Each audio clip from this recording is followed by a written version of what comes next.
It was a great basketball game.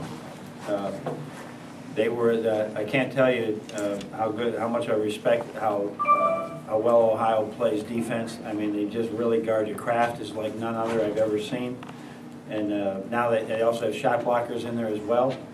So we really had to earn. I thought we had to earn almost every basket today.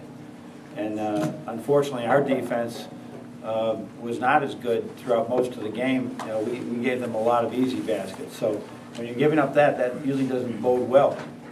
And somehow we gutted it out and got the W, thanks to a lot of just really tough-minded young men. Tim Hardaway's run there certainly got us back. I think it was 8 at one time. We were down 7 or 8. So really pleased. Our kids have worked so hard. They deserved this win. We didn't do everything right, but they really deserved it. We're going to start down front with Rod. John, just talk about the last sequence in overtime.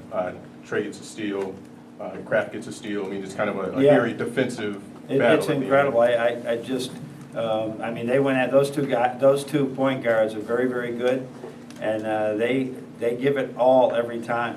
I play 42 minutes like that, and we were trying to get Trey to sort of back off a little bit, just to rest a little bit, and also Kraft could get in the lane, as he did several times. But there was no stop. That was a great battle, and they have a lot of respect for each other too.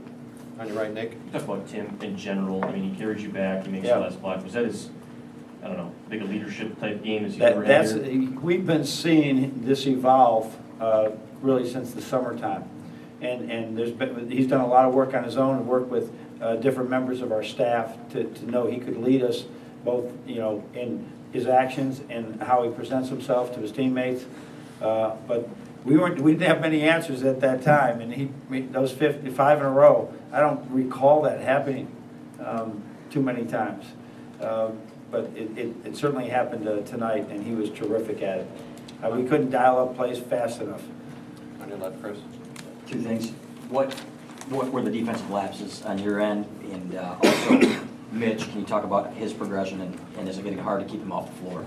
Yeah, I think their quickness is really good. I mean, they have quickness on defense, well, they have quickness on offense. And then Ross came in and gave them a big lift.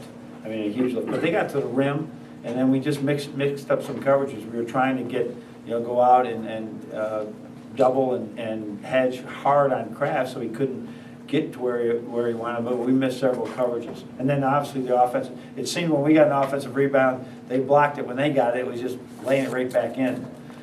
Their length, their speed is tough. So, but it's great improvements in some of their players I've seen, and they obviously hit a great percentage from three, as did we. You said after Northwestern you'd be celebrating your 72nd birthday today. Just add any more years? Yeah, it's added a few more years. And that's why the birthday thing, it doesn't ever seem to be, it's usually in a stressful situation that you're having your birthday. So, no, it's great to do that. And I'm not a big birthday guy, but this was a good present. Right here, Stephen. Trey possibly had his best game against Ohio State tonight. What do you think was the key to his success? It means a lot. Obviously, every game means a lot to him. He's a warrior. He goes after it, and I think some of the times let the game come to him as well. And we tried to go other ways to just offensively to make sure that he did not have the ball the whole time. Sometimes you just want to get Kraft the heck out of there and let somebody else do things. And Timmy and Nick had good runs there. But he's really. I love coaching him because he's so tough mentally. In the back, Adam. Coach, when Stauskas had that turnover that led to a three, right after Timmy got fouled, he ran up to Burke and said, I'm sorry. And Burke kind of grabbed him and said, chill out, it's okay, we've got this. It took me back to last year. Novak was kind of fired up after a call. Trey Burke did the same thing. You were talking about his leadership, but it seems to come out in these huge games. Can you talk about that a little bit? Well, both of those guys are, whether they're quiet leaders or they're shouting out there. You had to shout out there. These freshmen really are looking at them every minute. And thank goodness they've had this, one of our core values being unity. That we saw that all game today. And there were some times where we could have quit. And there's some times that other teams, going way back, they just turn around and this is too much. I'm getting every shot blocked, they're getting easy baskets, they're throwing in three with 1 second to go. It's not our day. We didn't have that at all today, and that was huge. But it's because of guys like that, it's because of those guys on the bench that don't play a lot. We practice like that every day.